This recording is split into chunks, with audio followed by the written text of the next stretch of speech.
at 6 minutes past 8 a.m. Welcome back to Good Morning Kenya. My name is Mike Migu. We talk about resource mobilization and climate financing in Kenya, given that when it comes to climate financing, the focus here is about mobilizing public and private resources, reducing greenhouse emissions, and also strengthening adaptation to climate impacts, leveraging international partnerships, given that Kenya, within this regard, needs over $62 billion by 2030 to meet its Paris Agreement targets, and 87% of that will come from external support, that is international financing. So how does climate financing and resource mobilization landscape look as at now? In studio, I'm joined by Samson Toniok, who is the National Environment Trust Fund. Welcome to Good Morning Kenya. Thank you, Mike. How are you doing this morning? Doing well, Mike. Karibu sana. Asante sana. Let's get into it right about now. And when you look at climate financing in Kenya, what are you talking about? Because there's resource mobilization, then there is climate financing. So basically, I think climate finance and resource mobilization is the same thing, because essentially resource mobilization is trying to unlock or to resource mobilize this climate finance. So essentially, we are just talking about the same thing. Resource mobilization is the act of trying to get this climate finance. And as a country, I think, we are confronted a lot of challenges pertaining to climate change. Yes. Both on adaptation and mitigation, and therefore the need for climate finance investments in Kenya. You know, you're from the National Environment Trust Fund. What would you say Net Fund seeks to address, especially when it comes to mobilizing resources towards environmental conservation within the country? So thank you. National Environment Trust Fund is an institution under the Ministry of Environment, Climate Change and Forestry, basically charged with coordinating resource mobilization, coordinating partnerships to ensure that we have resources for environmental management and conservation. And climate action falls squarely under that. So the institution therefore is critical in ensuring that we have resources to confront climate change issues. As you know, climate change is real. We have seen the impacts of climate change, and therefore there is need for government to do something about it, both in terms of action and in availing resources to ensure that we address the drivers of climate change, and also that we hope alleviate the suffering of victims of climate change. Yes. Both in terms of communities, in terms of ecosystems, and in terms of people. Yes. How do you connect to local environment initiatives with national and international financing opportunities? What determines the opportunities that are available, or rather the opportunities available in terms of climate finance are varying. And as I said, I think I said we have a number of issues, or we have a number of issues in terms of climate change. We have climate change related issues on climate change mitigation and adaptation. You are aware that as a country, in terms of our forest cover, or in terms of the amount of green gas emissions, we have degraded our forest in terms of the forest cover, but we have tried in the recent past to drive it. So at the moment we have a tree cover of around 12%, and we have a forest cover of around 8.7%. So all these dynamics, of course, results in mitigation issues and adaptation issues. Adaptation in the sense that we have seen communities suffer because of effects of climate change. We have seen prolonged drought in the past where we have lost around 2.5 million herds of cattle. We have seen people suffer from hunger. In times of floods, we have seen, and in fact, a few days ago, you've seen what has happened in Elgeyo Marakwet, and we want to convey condolences to families and those people that have suffered, that have perished because of the effects of climate-related disasters. So there is therefore need to pursue these opportunities to ensure that we seek to address this. One, we seek to address the mitigation issues that we face as a country. And the mitigation issues I mean here is trying to reduce on the green gas emissions. So there is need therefore for us to find resources to help us in terms of reducing the green gas emissions. In terms of planting more trees, you are aware that we have a legacy program by the president to do around 15 billion by 2032. All this is geared towards ensuring that we reduce on our green gas emissions. And there is therefore need to find resources to help us achieve this one. Number two, I think I spoke of the adaptation challenges, the hunger, food security issues, issues of lack of water or shortage of water. And there is therefore need to find resources to ensure that communities are able to cope with the impacts of climate change, because we are seeing these effects of climate change at a more frequent times. And there is therefore need to ensure that communities are ready, or communities are resilient to the effects of climate change. And there is need to avail resources to direct them towards maybe doing things like crop resistant, drought resistant crops, ensuring that because of the issues of water, especially in our ASAL areas, is available to communities, is available to children, is available to women, and all that. There is therefore need for us to find these resources to help alleviate or to help address all these challenges. Are there examples you would probably give to show that where mobilized resources have supported restoration projects within the country?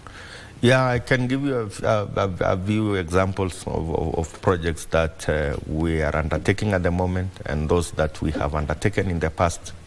And notable ones, we had a program that ended about 2 years ago called FRALAC, Forest and Landscape Restoration Action in Kenya. And this was aimed at both confronting the adaptation issues and mitigation issues, focusing on 3 geographical areas, one around Suswa Lake Magadi, ecosystem, Kakamega Forest, and Kaptagat. And this program was trying to, one, help communities in terms of find alternative livelihoods. Number two, of course, build the capacity of communities in terms of sustainable land management practices. And for instance, you have driven to Narok, you have seen the kind of erosions that normally happens, and it's because of change in land use.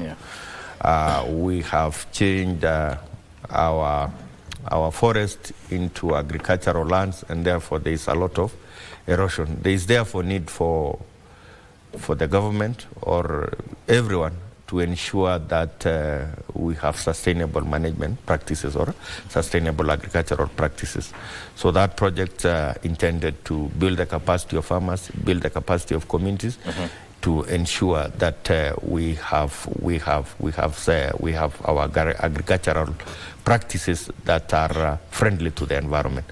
Number two is in terms of mitigation efforts. I mean, drive the efforts of tree planting, both in our farms, in the public forest, to ensure that we reduce our green gas emissions. In addition to that, we have purposely, I think, of notable importance in Kakamega is the Kakamega forest, which is the only tropical forest that is remaining in this part of the country. It's actually an extension of the Congo forest. So that forest is at risk. That project supported in the fencing.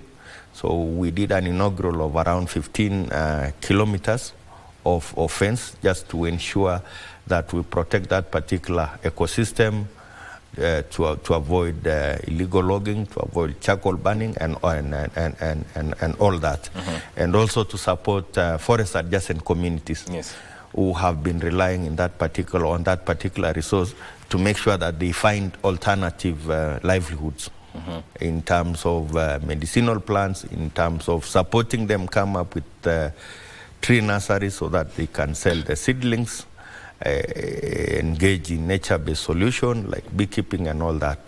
So that is one thing that the project was able to do in that particular part of the country.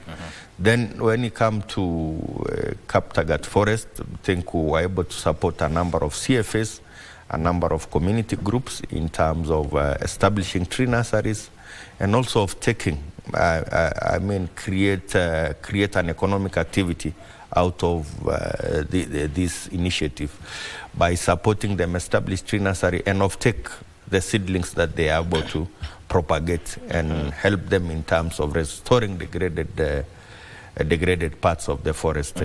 Have you talk about how digital tools and data-driven transparency or attracts funders, especially when it comes to financing these climate action initiatives? The digital tools are very important, and specifically in terms of monitoring and evaluation.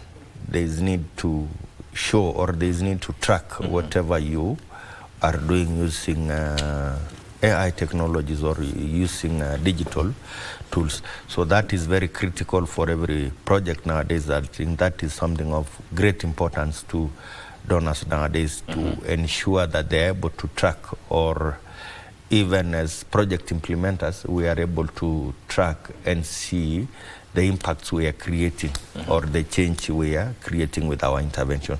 So digital tools is very critical in that respect. Now, matters to do with the policy support, partnerships and innovation, especially when it comes to skilling environmental initiatives, are very, very crucial. How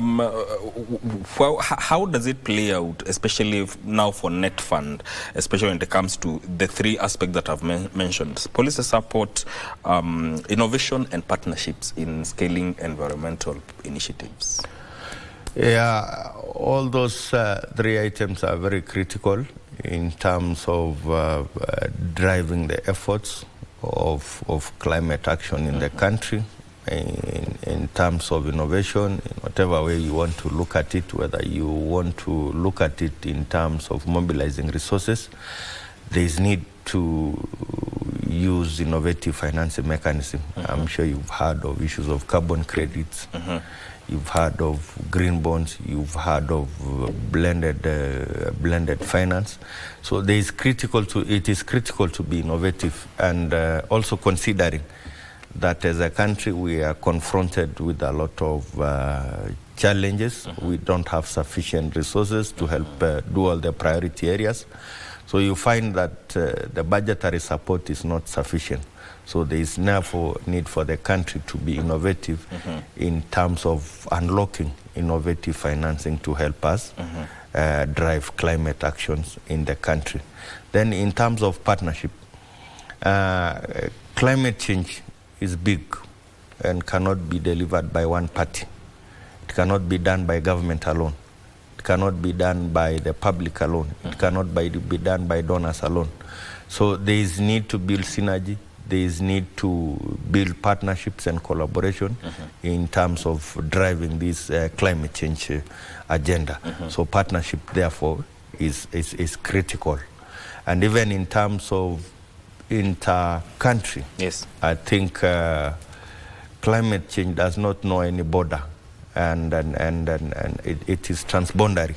So there is therefore need for partnership, or there is need for collaboration in terms of making sure that we drive the climate action, and that is the only time we will create impact. Yes. Yes. Yeah. You look at the goals here of the country in terms of climate financing, and we're talking about 62 billion Yes, yeah. by 2030 to meet the Paris Agreement goals, and 87% of that is coming from external funding.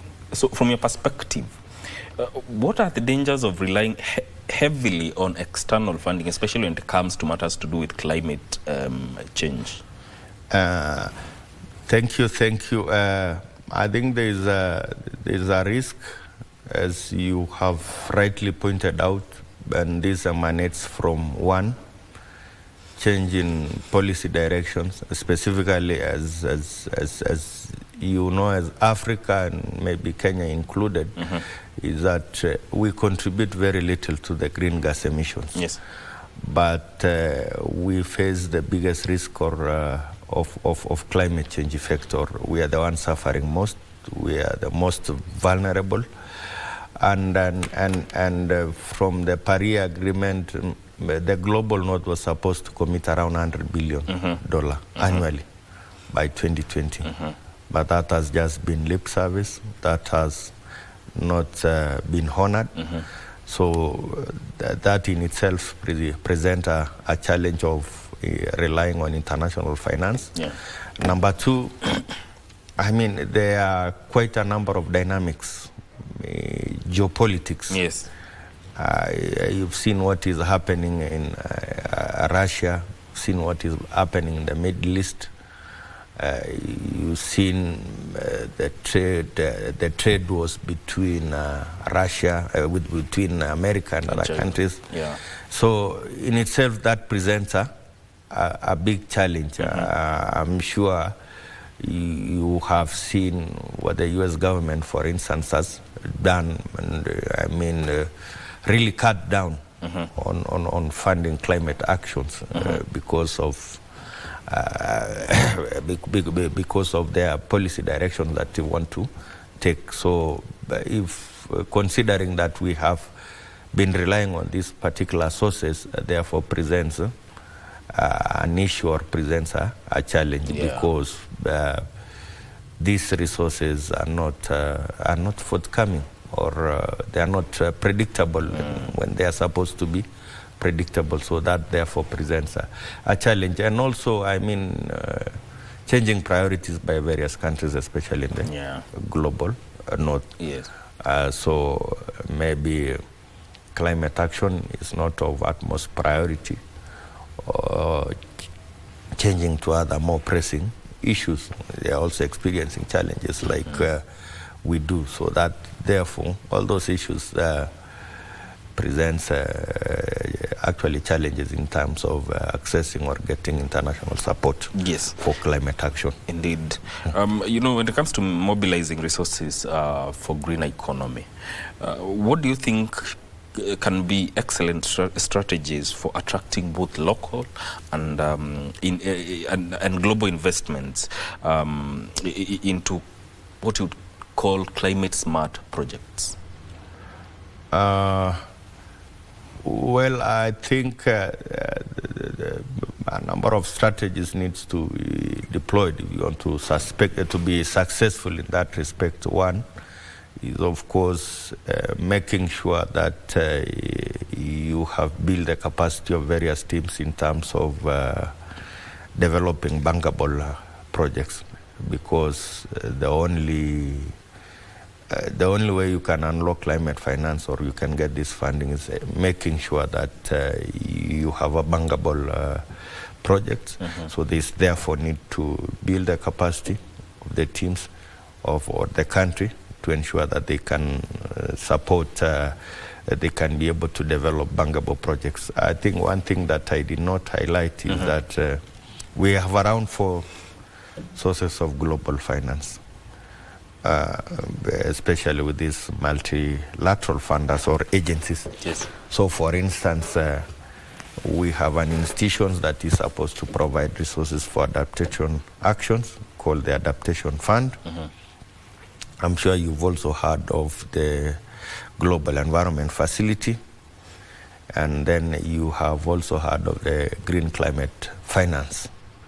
And there is also an institution called Climate Investment Funds. All these institutions are multilateral agencies that the UNCCC uses to channel resources to drive climate actions. And of course, for you to unlock resources from these particular institutions requires the capacity in terms of developing bankable projects or investments. So there is therefore need to build the capacities. And how you can build the capacities is, of course, encouraging collaboration and partnerships in the country, or also global south, global north cooperation. So that way, I think we are able to unlock the financing. The other thing, I think that we also need to place emphasis is at the end of the day, public resources are not enough for these climate change issues. There is need to unlock private investments. And the only way, of course, to unlock private investments is having good policies in place. Of course, that stimulate private investments in terms of subsidies and on those kind of policy initiatives, just to help in terms of unlocking investments from the private sector, to help us in our 15 billion agenda, to help us in terms of our energy agenda and all that, which is really important in terms of climate action and also agriculture. Yes. Yes. Equity and inclusivity in climate finance. Yes. Those are very important aspects. How do we ensure that youth, women, and marginalized groups access climate funding opportunities and that participate meaningfully in these efforts? Thank you. I think as an organization, we have policies to ensure that all those issues are mainstream. One, these are groups that are considered vulnerable. I mean, the youth, women are considered vulnerable, and of course will pose the greatest risk or will suffer most in emergencies related to climate change. I think in addition to that, you also have local communities and indigenous people. So we have a number of documents and policy documents to ensure that one, as we design the projects, we have them in mind. As we design the interventions that we want to deploy, we are mindful about them, or we include intervention that clearly target these vulnerable groups, the youth, the women, the indigenous people, and the local communities. In addition, they are important players in terms of this particular journey of climate action, and there is therefore need to involve them. So whenever we do stakeholder engagement, whenever we are carrying out missions, whenever we are designing projects, of course, you ensure that when you are designing a project, you ensure that you undertake rigorous stakeholder engagement.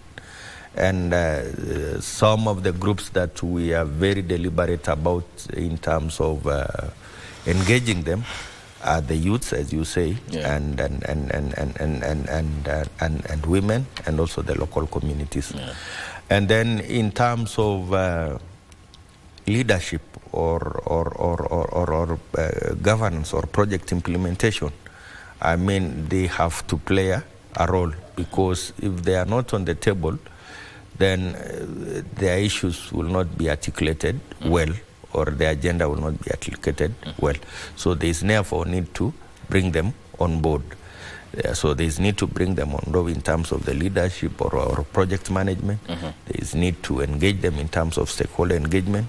And there's also need to be deliberate in terms of when you are coming up with the intervention or project objective, to have affirmative kind of action, and ensure that their issues have been taken into consideration. And that is part of capacity building, to ensure that they manage finance project prudently. Yes. Okay, and also when it comes to community ownership in sustaining an impact of an environmental project, what do you say is the vital role of that community? Community ownership is very critical, because sometimes we risk designing programs that are not responsive to the issues of the communities. So community involvement in terms of designing the projects is very important. So right from inception, so when you are conceptualizing the project, it is important to have an engagement with these groups, to have an engagement with the community, to ensure that what you propose or what is proposed is actually out of a consultation with them. And I think as time goes, you realize that communities are very knowledgeable. I mean, they know how to take care of the environment. There are some knowledge and skills that they possess that are very critical in ensuring that we have an environment that is well managed and sustained. So there is therefore need to engage them or to involve them from the word go to the project implementation to the end, to ensure that you have interventions that are responsive or that are actually providing solutions, or they also part and parcel of the solution providers of the issues that they face.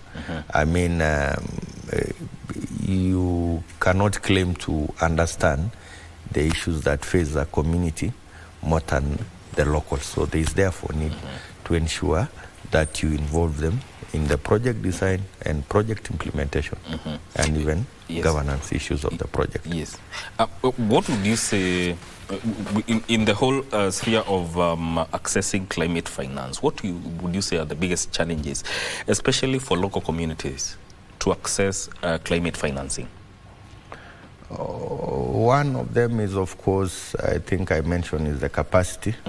Of course, most of them, number one, do not have, there's a process of accessing these resources. And there are things that needs to be done, which is, for instance, developing a project document or developing a concept. So you find that the capacity of these communities are limited. Number two is information also. I mean, most of these communities are in the remote areas, and they are most probably not aware of the availability of these opportunities. So you find, and you know, information is power. And so you find that that is also that's a challenge. And number two is that you find that most of these resources maybe requires structures, governance structures in place. So you find that a number of communities that are actually organized in groups may not be having that well governance spelled out structures in place that can convince a donor, or that can give assurance that these resources will be subjected to the right use and right procedure and process. So those are the issues that I think face the communities in terms of accessing these particular opportunities. What do you think are the opportunities that can make Kenya, what you say, strengthen Kenya's position as green hub investment? Of course, I think the country is doing a lot. We are playing a lead role already in a number of issues. I spoke of our position in terms of green energy or renewable. I think that's a policy direction that was taken in the past, and as you can see, it has placed that in a very good position to ensure that we take a lead role in climate action. Yes. We also have something climate change diplomacy. I mean, our president is very vocal. Our president is a leading champion in terms of climate change issues. So I think that in itself places us in a very prime position to ensure that we drive the climate change agenda. Yes. Now, looking at the future of climate financing, resource mobilization within the country, how do you say the future looks like within this whole sphere of climate financing and resource mobilization? Thank you. And I think, as you know, or from the trend of things that is happening now, is that I mean, going forward, countries will move away from relying on international support. One, of course, because of a number of factors, and because of a number of factors, I think I spoke of the issues pertaining to predictability, the fact that these resources are not very predictable. These resources are not really forthcoming. So there is therefore need to change tact. There is need to find a way of ensuring that we unlock private investment, because I think there is a lot of private capital or private resources that, if unlocked, can really help us bridge that financing gap that you spoke of around 87. The other thing I think is we put in place good policies or to ensure that there is a conducive environment to unlock these particular private investments. I think that is critical. And as you know, I mean, because of the policy change issues, we are moving away from traditional or conventional way of doing things. In the transport sector, the energy sector, I'm sure you see a number of tuk-tuks nowadays that are electric on the road. You'll be seeing more cars on the road. So I think policy change is also a factor that is going to affect financing going forward. In 30 seconds, your closing remarks. So thank you for this particular show. I think what I would want to say is that climate change is real and is the responsibility of everyone. We need action by every player. We need action by everybody. And as you also realize that we have limited resources, public resources, to help us confront climate change. There is need, therefore, to unlock resources from various sources. And this can only happen through collaboration and partnership. So I call on everyone to come on board and ensure that we build on our synergies to ensure that we achieve our climate agenda or climate objectives. Thank you. Thank you so much. Your time is very much appreciated, and we have been talking about resource mobilization and climate financing in Kenya with Samson Toniok, who is the CEO of National Environment Trust Fund. This is where this conversation ends. My name is Mike Megwe. Before I go, I want to leave you with the quote. Setting goals is the first step in turning the invisible into visible. Setting goals is the first step of turning invisible into visible.